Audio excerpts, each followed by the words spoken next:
as far as India is concerned, the roots of Indian spiritual life, even you cannot disprove it, is that it sees everything as a multi-colored phenomenon, this world. 2000 years ago, the Rig Veda said, Ekam Sat Vipra Bahuda Vedanti. There is only one truth. The wise may call it by different names. This is this. So, if one says that I am steeped in my culture, they cannot overtly do too many things which will make it break. Not possible. Somewhere, even if they're consciously trying it for political purpose or something, they will come to some point where they'll have to stop and say, no, this cannot be. It cannot work.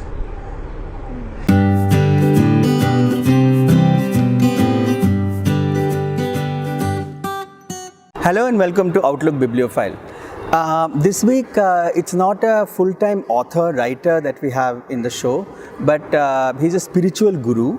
And he's come up with, of course, he's written books. His new book is just out. Meet Sri M. Thank you very much for joining Bibliophile. His book, The Himalayan Master, a Yogi's Autobiography, this came in 2016 or 2016. 3 years ago now? I think a little more than that. Okay, 2 years ago. And it went on to become an instant bestseller. And now he's come up with another book called Shunya, which, as he calls, it's a novel. So we'll come to that a little later. I just wanted to talk to you a little bit about, the yogi's autobiography first. Reading the book, it seems that, you're actually, of course, it's your life story. And throughout the book, it's you come across as a seeker, rather than a preacher, which is what, I found it quite interesting. So, are you still a seeker? Well, I think I have found what I sought, but I don't like the preacher kind of communication, because it's like you know everything and you're standing on the rooftop and you're preaching to her. Even though I think I have found what I was looking for, I think the best way to put it across to people is through dialogue, through talking to them, asking them questions, having a dialogue. It's like, actually I believe, also because of my experience, that every human being has some kind of a spark in them. It might not have become a big fire, but the spark is there. It looks like, you're browbeating people by just preaching. I would rather that people talk to me and naturally discover what I have experienced, which is why it appears like that. Plus the fact that for me, the hero in the autobiography is Maheshwarnath Babaji, my guru, not me. Right.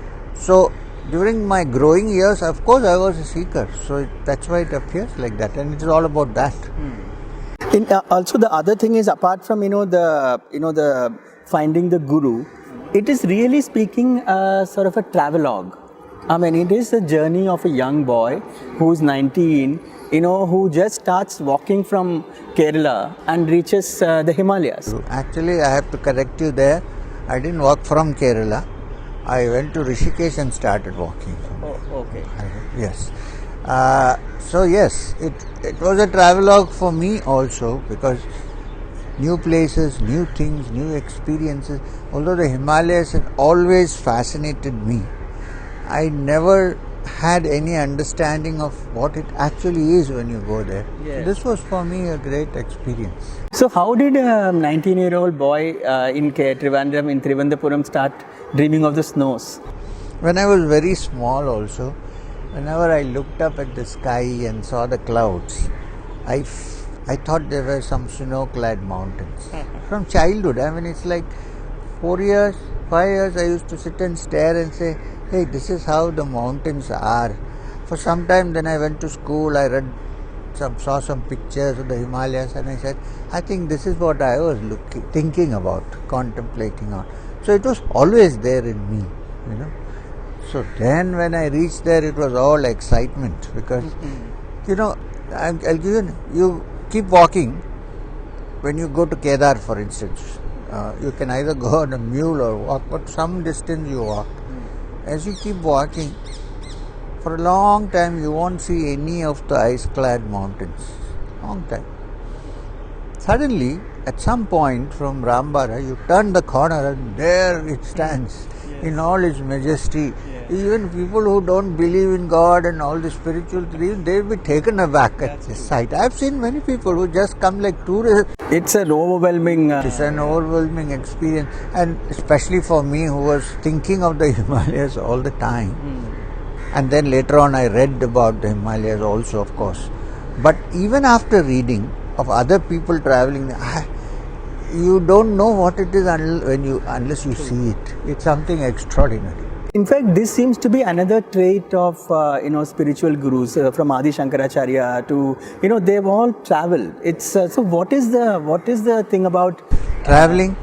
One, gaining experience. Two, being in unfamiliar territory. Actually, nobody asked me this. You're asking me now. I like this. Unfamiliar territory. Every day you are in a new place, and that shows how the world is and how your mind should adjust to everything that it comes and not get stuck in one design, one form. When you walk, you see new places. Every day is new, and it is so uncertain. You don't know what is going to happen. And there are some people who don't like uncertainty. For somebody who likes to uncertainty, then it's a wonderful experience. You don't know where you're going. Of course, I was thinking I might find a yogi teacher or somebody. It was there in the back of my mind. Long time I did not find anybody. So it was an adventure for me. In fact, there are some things which I have not even done. Once I ended up sleeping in a cave where there was a bear. I didn't know it was a bear's cave, on the way from Gangotri to Gomukh. There are many caves there. And I thought it's some yogis dwelling in. It was stinking, but I didn't realize until the fellow came at night. Luckily, I don't know how I escaped. I just lay down like this quietly. I've heard people say that you must pretend to be dead, so I held my breath. It came near and made sounds. I thought this is over, and when I opened my eyes, I'll be either in hell or heaven. I don't know. It depends on my karma. When I opened my eyes, the fellow went off. It was a full moon night. Of course, you can't sleep after that. So I spent quite a sleepless night. Next day morning when I came out, the villagers, goat herds who were going, they started worshipping me. They said, how did you sleep inside in that bear's cave? It's a bhalu's cave. Yeah. How did you must be some divine being, some yogi or something. So it does work, pretending to be dead in front of a bear. It worked for me. Okay. I don't know if it worked. Not a good thing to experiment. That's true. I wanted to ask you, why is it important to find a guru? Spiritual field is largely unexplored territory. You can go without a guru. You might be able to go. Extraordinary persons might be able to go. But there are many stumbling blocks and there are many pits into which you can fall. If you have a teacher, then you are saved from it. And the search is also, the length of the search is reduced. Provided is the right teacher, that's there. You can go to the wrong teacher and go on and the illusion that, this is right, and end up in a greater pit. Possible. But generally, in the spiritual journey, you will find most people had a teacher. Extraordinary people like Ramana Maharshi did not have a teacher, but that is not normal. It's not the normal now. If somebody decides, Ramana Maharshi didn't have to, I want to be free, I also don't want to, I'll find out who I am. I don't know how long this process will take. You might be led away on the side somewhere also. And now, of course, a lot of people consider you the teacher. So, and I'm sure it comes with also that kind of responsibility, isn't it? I mean, because you are able big responsibility. One of the greatest responsibilities that I learned from Maheshwarnath Babaji, my teacher, was the teacher is not as important as what is being taught. So, apart from the responsibility of giving them the right direction, because there are different kinds of people coming, I personally believe that there are many ways to go there, and luckily, Babaji is great. I have gone through many of the paths and I kind of have some rough idea of what is good for somebody, or if somebody thinks this is good for me, how to guide them. This I think I can. in some way. So, but that is one responsibility. Although Krishnamurti says truth is a pathless land, but I think there are many paths to the truth. The other is the responsibility of seeing that they don't get inordinately attached to the being, to the person, and are very serious about what they're doing, the teachings. Yeah. This is a very it's like walking on the edge of a razor, as the Upanishads say. Sure. Shurasya dhara. You know, it's very easy to turn into worship.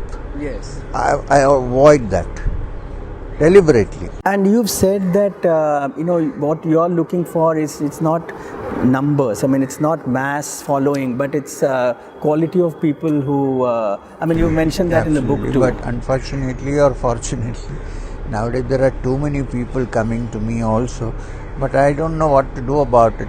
But I think if they're not serious, they'll drop off after a while. I don't make a thing about it. Also, in a country where godmen are, I'm sure you're expecting this question, but godmen have, unfortunately have got this, they're power hungry or, swindlers or molesters. I mean, in that kind of, how do you, reconcile to this? I don't do such things. No. And so I am out of it, and I see that there are lots of people who do that. What can you do? So I try to say what I know and how things. There's no point in going and telling them. It's not going to work. In fact, I am only hoping that if they find sometimes I feel it's better not to have a teacher at all than to have such kind of people as your guides. You end up nowhere. Yeah, because this is, as you were just saying, this is the kind of misuse of that responsibility, isn't it? I mean, there is somebody following you blindly and you're using them. When you become if others look at you as a spiritual teacher, it is fraught with great danger because it can be exploited. Right. Easily exploited. People are overawed, and then they do what you want to do. Right. Yeah, so it is tricky. We should try our best to keep. You were born a Muslim, and of course you are sort of well versed in so many scriptures or so many religious texts and Hindu. Do you, the current political scenario that is there in the country, does it worry you that this syncretic culture that India has been sort of so proud of? Is it? Do you think there is some kind of a danger to that? As long as people don't forget their roots, even if it is steeped in tradition, as far as India is concerned, the roots of Indian spiritual life, even you cannot disprove it, is that it sees everything as a multi-colored phenomenon, this world. 2000 years ago, the Rig Veda said, Ekam Sat Vipra Bahuda Vedanti. There is only one truth. The wise may call it by different names. This. So, if one says that I am steeped in my culture, they cannot overtly do too many things which will make it break. Not possible. Somewhere, even if they're consciously trying it for political purpose or something, they will come to some point where they'll have to stop and say, no, this cannot be. It cannot work.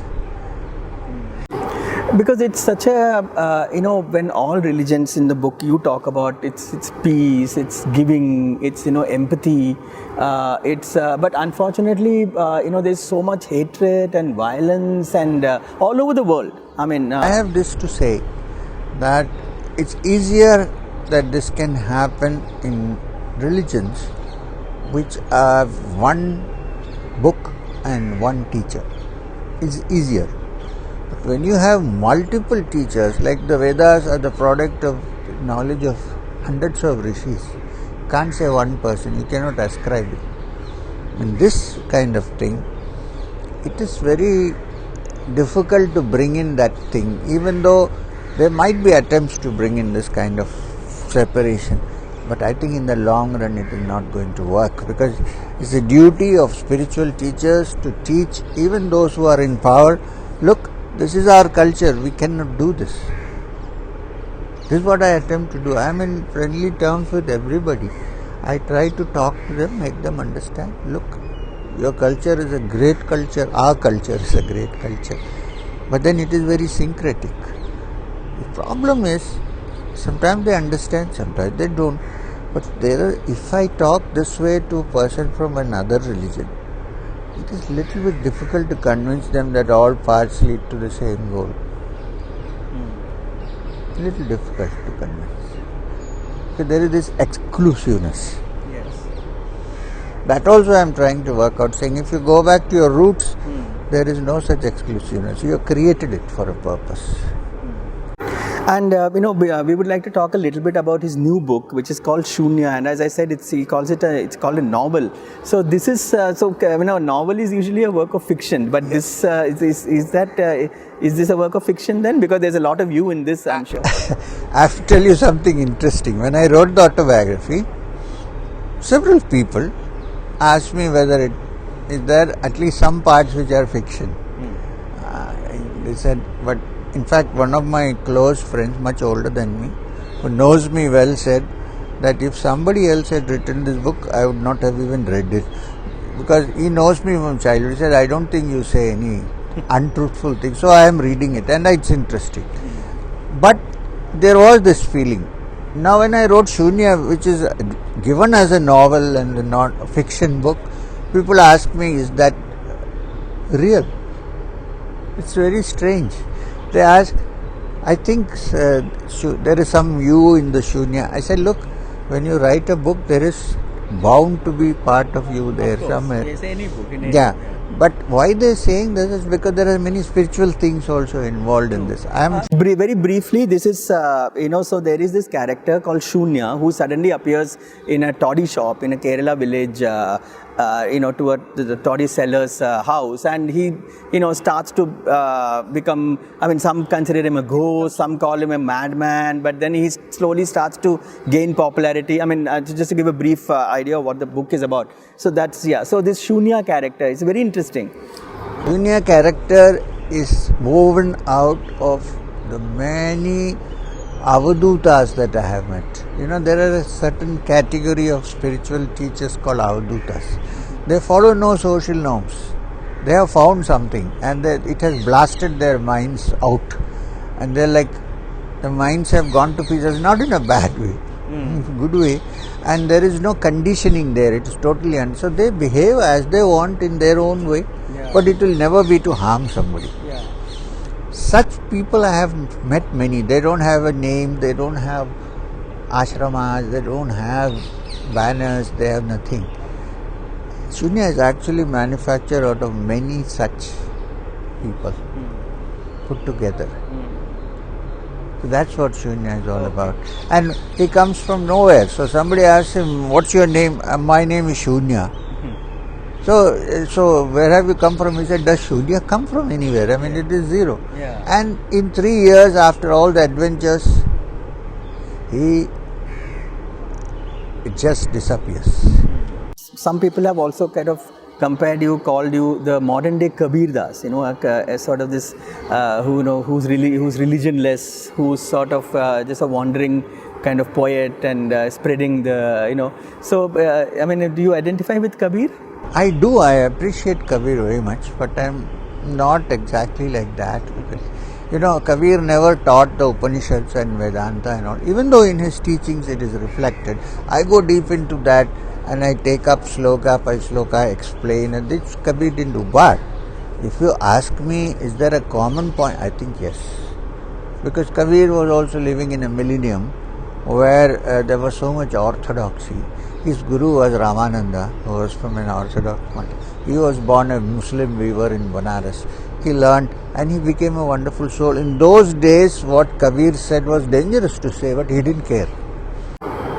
Yes, that's true. Yeah, there is some such connection is there. In fact, so much of what Kabir said at that time, I don't know if it can be said freely today. Even today, see, so that's the thing. That's why I value him. I think Kabir was a wonderful person. When he said Ram, he meant the Supreme Being. Yeah, that's true. Thank you very much, Sri M. Thank you so much. It was a delight to speak to you. Thank you very much. Thank you.